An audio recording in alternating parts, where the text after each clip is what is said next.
क्या इस लॉकडाउन में आप भी मिस कर रहे हैं मार्केट की मिठाई को? तो आइए मिल के बनाते हैं हम वाटरमेलन स्वीट्स। इस मिठाई को बनाने के लिए हमें चाहिए मैदा, चीनी, आधा कटोरी घी, 2 बड़े चम्मच milk powder, Amul milk powder मैं यहाँ पे यूज कर रही हूँ। इसके अंदर में डालने के लिए मैं यहाँ पे पिस्ता, काजू, बादाम को छोटे छोटे पीसेस में काट लिया है। 4 बड़ी इलायची लिया हुआ है जिसका मैं दाना यूज करूंगी। बारीक सूजी का यूज कर रही हूँ मैं। अगर आपके पास बारीक सूजी ना हो, मोटा सूजी हो, तो आप उसे ग्राइंडर में चला के थोड़ा पीस लीजिएगा। अब आइए हम इसे बना लेते हैं। मैंने यहाँ पे कढ़ाई गरम कर ली है। अब मैं यहाँ पे 2 बड़े चम्मच घी डालूंगी।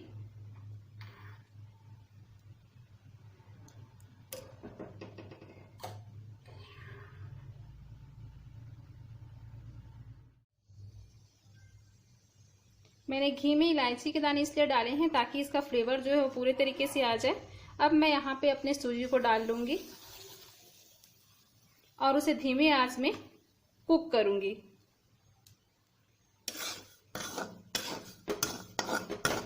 हमें सूजी को बस कच्चापन दूर करते वक्त तक पकाना है।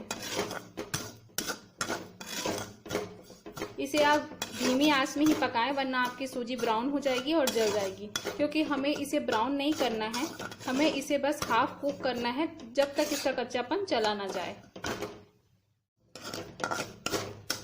दोस्तों, मेरी सूजी जो है वो पक गई है। मैंने इसे सिर्फ हाफ कुक किया है, सिर्फ गोल्डन किया है। मैंने इसे जो है वो ब्राउन नहीं किया है। आप देख सकते हैं, इसे सिर्फ गोल्डन होने तक ही पकाइए। अब ये सही स्टेज है, मैं इसे बस यहीं तक पकाऊंगी। मैंने इस तरीके का पैन लिया हुआ है जिसमें मैंने 2 कप पानी डाल रही हूँ, जिसका मुझे चाशनी बनाना है। मैं एक ही साथ चाशनी बना ले रही हूँ क्योंकि मुझे अंदर में भी इसकी चाशनी डालना है और जो मैं बाहर का इसका कवर बनाऊंगी जो कि ग्रीन में होगा उसके लिए भी मैं चाशनी बना ले रही हूँ एक ही साथ। अब मैं इसमें चीनी डाल दूंगी और उसे एक तार जब तक चाशनी ना आ जाए तब तक मैं पकाऊंगी। इसे हमें एक तार की चाशनी नहीं बनाना है, उससे हल्का कम जब हो तब तक इसे पकाना है। तो चलिए हम इसकी चाशनी बना लेते हैं और इस तरीके से हम इसे चला लेते हैं। हमारी चाशनी बिल्कुल बन के रेडी हो चुकी है। अब हम इस स्टेज में इसे बंद कर देंगे। हमें कैसे पता लगाएंगे कि हमारी चाशनी जो है वो हो चुकी है? आप इस तरीके से चाशनी को लें, जब ये थोड़ा ठंडा हो जाए तब अपने दोनों उंगलियों के बीच दीजिए। देखिए ये थोड़ा चिपचिपा सा हुआ है, लेकिन इसमें एक तार की जो चाशनी है वो बिल्कुल भी नहीं बन रही है, बस ये चिपचिपा सा हो गया है। यानी कि ये परफेक्ट चाशनी हमारी बन के रेडी हो गई है हमारी मिठाई के लिए। तो आप इस तरीके से पता कर सकते हैं कि आपकी चाशनी जो है वो रेडी हो चुकी है। अब हम हमारे चाशनी को धीरे धीरे करके इस सूजी में डाल देंगे और इसी चाशनी में हम इसे पकाएंगे। हमें जितना जरूरत है हम उतना ही चाशनी इसमें डालेंगे।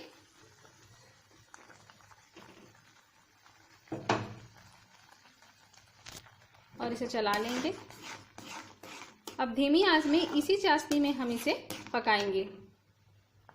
दोस्तों, अगर आपको भूनते वक्त ऐसा लगे कि इसमें थोड़ा घी कम है तो आप 1 चम्मच और घी डाल सकते हैं। यहाँ पे भी आप ऐड कर सकते हैं, लेकिन मुझे जरूरत नहीं है इसलिए मैं यहाँ पे ऐड नहीं कर रही हूँ। मैं यहाँ पे अपने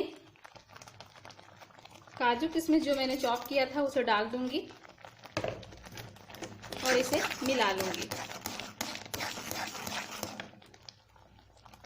दोस्तों, अब हमारी सूजी बिल्कुल हो चुकी है, ये चाशनी में भीग चुकी है। अगर आपको ऐसा लगता है दोस्तों चाशनी डालने के बाद, क्योंकि सूजी जो है पानी पीने में बहुत माहिर है, तो आप थोड़ा सा इसमें पानी डाल के और इसे पका सकते हैं। अगर आपको ऐसा लगता है कि पानी डालना चाहिए तब इसमें आप पानी डालें। और देखिए ये पूरी तरीके से कढ़ाई को छोड़ रही है। यही स्टेज है और इंडिकेशन है कि हमारी जो सूजी है वो हो चुकी है। देखिए ये कैसे मोतियों की तरह चमक रही है। इसीलिए ही मैंने इसे वाटरमेलन के अंदर के लिए इसे चूज किया है। आप देखते हैं ना कि हम जब वाटरमेलन खाते हैं तो वो अंदर से एकदम जूसी होती है और थोड़ा दरदरा सा होता है, इसीलिए मैंने सूजी को चुना है उसे अंदर के लिए। और मैं ऐड करूंगी व्हाइट रोज एसेंस का।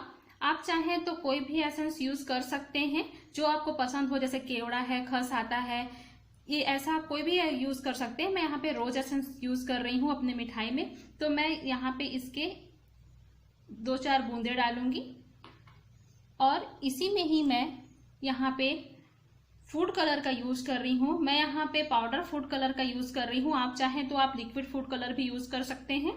इसे मैंने पानी में घोल लिया है और हल्का सा डाल के मैं इसे मिक्स कर लेती हूँ, ताकि जैसे हम वाटरमेलन खाते हैं तो उसके अंदर का रेड कलर होता है ना, तो ये जूसी और रेड कलर ये जो है वो कलर लाएगा। मैंने इसे अच्छी तरीके से मिक्स कर लिया है और जैसा कि आप देख पा रहे हैं कि जैसे वाटरमेलन का अंदर का जूसी दिखता है और जिस टाइप का हमें कलर चाहिए था, बिल्कुल ये बन के रेडी हो चुका है। और चलिए आइए हम इसके छोटे छोटे बॉल बना लेते हैं। आप अपने हाथ में थोड़ा सा घी लगा लीजिएगा और इसे कोशिश करिएगा कि आप हल्का गरम में ही आप इसे बॉल बना लें। ये बहुत आसानी से इसका जो है वो बॉल बन जाएगा। आप थोड़ा थोड़ा सा ले और इसे इस तरीके से यूं देख रहे हैं आप, इस तरीके से आप बॉल बना लें। ये बहुत आसानी से आप इसका बॉल बना लेंगे। आप इसे इस तरीके से हल्के हल्के हाथों से गोल कर लीजिए। अगर आपके हाथों में चिपकता है तो आप हल्का सा घी लगा लीजिए और इस तरीके से इसे गोल कर दीजिए। ये थोड़ा सा हल्का गर्म रहे तो आप इसे गोल कर लीजिएगा, वरना आपको थोड़ा मुश्किल हो जाएगा इसे सेट करने में। तो आपको जिस हिसाब से गोल चाहिए, जितना बड़ा साइज चाहिए, आप उसी हिसाब से इसे गोल कर लीजिए। तो हमारा जो है ये अंदर का जो है वो मिठाई बन के रेडी हो चुका है। आइए हम बाहर का कवर बना लेते हैं। बाहर का कवर बनाने के लिए मैंने पूरा बचा हुआ घी डाल दिया है। इसमें मैंने 5 बड़े चम्मच जो है वो घी डाला है। अब मैं अपने मैदा को डाल लेती हूँ।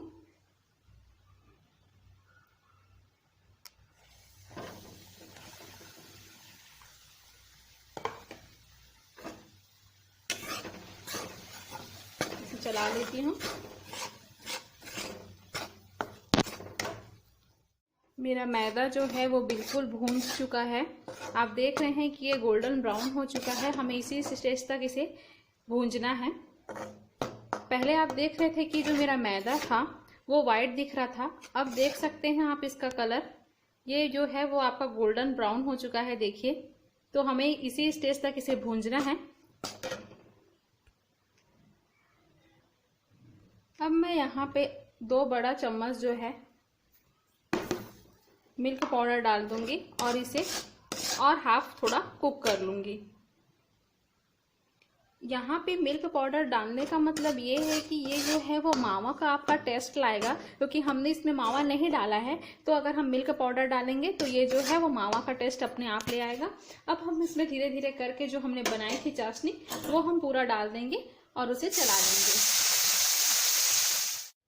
मैंने चाशनी डालने के बाद इसे 5 मिनट तक और कुक कर लिया है और आप देख रहे हैं कि ये बिल्कुल भी कढ़ाई से चिपक नहीं रहा है। ये एकदम परफेक्ट जो मैंने चाहती थी कवर वो बन के रेडी हो चुका है। और ये जो है वो मैदे का ही बना है। मैं आपको इसको हाथ में लेके भी दिखाती हूँ।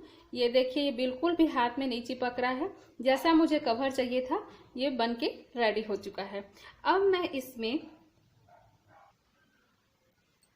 1-2 बूंद जो है वो रोज एसेंस का डालूंगी और इसमें मैं बाहर का कवर बना रही हूँ तो इसके लिए मुझे ग्रीन कलर चाहिए। तो मैंने ग्रीन फूड कलर डाल रही हूँ मैं यहाँ पे। इसे मैंने पानी में मिक्स कर लिया है और मैं इसे अब मिक्स कर लूँगी। मैंने इसे ग्रीन कलर मिक्स कर लिया है अच्छे तरीके से। आइए अब हम इसे वाटरमेलन स्वीट बना लेते हैं। ये बहुत ही अच्छा बना है। इसके लिए आपको हाथ में घी लगाने की भी ज़रूरत नहीं पड़ेगी। आप इस तरीके से थोड़ा सा मैदा को लें, इसे प्रेस करें और इसे अंदर डालें इस तरीके से और साफ तरफ को उठा के इस तरीके से आप कवर कर दें। जहां से भी आपको लग रहा है कि फट रहा है, ये आराम से खिसक जाता है। ये देखिए, इस तरीके से ये बिल्कुल भी नहीं फटेगा और आप इस तरीके से इसे गोल कर लीजिए। ये देखिए कितना अच्छा गोल आपका बन के रेडी हो चुका है।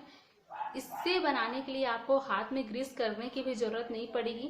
ये इतना अच्छा बना हुआ है कि ऑटोमेटिक ही ये अपने आप बंधा जा रहा है, ना कहीं पे आपका फटने का डर, ना ही इसे टूटने का डर। तो देखा कितने अच्छे से ये बन गया। तो इसी तरीके से हम सारे लड्डू बना लेते हैं। इसी तरीके से मैंने अपने सारे वाटरमेलन को बना लिया है। अब मैं इसे 5 से 10 मिनट तक फ्रिज में सेट होने के लिए रख देती हूँ। उसके बाद मैं इसे काटती हूँ। मैंने अपने वाटरमेलन को फ्रिज से निकाल लिया है और इसे 15 मिनट हो चुके हैं। ये बिल्कुल सेट हो चुका है, देखिए। और अब मैं इसे काटने जा रही हूँ। अब तो इसलिए हमें थोड़ा सा सावधानी पूर्वक काटने की इसे जरूरत है। तो देखिए, लग रहा है ना एकदम कलिंदर का सेब। दोस्तों, मेरी वाटरमेलन स्वीट बन के बिल्कुल रेडी हो चुकी है और ये एकदम परफेक्ट बनी हुई है। लग रही है ना मार्केट जैसी वाटरमेलन, बिल्कुल। और ये दिखने में भी लाजवाब है और खाने में बहुत ज़्यादा टेस्टी बनी हुई है। तो आप भी इसे झटपट बनाइए। अगर आपको अच्छा लगा हो तो प्लीज़ लाइक करिएगा, कमेंट करिएगा, मेरे चैनल को सब्सक्राइब करिएगा।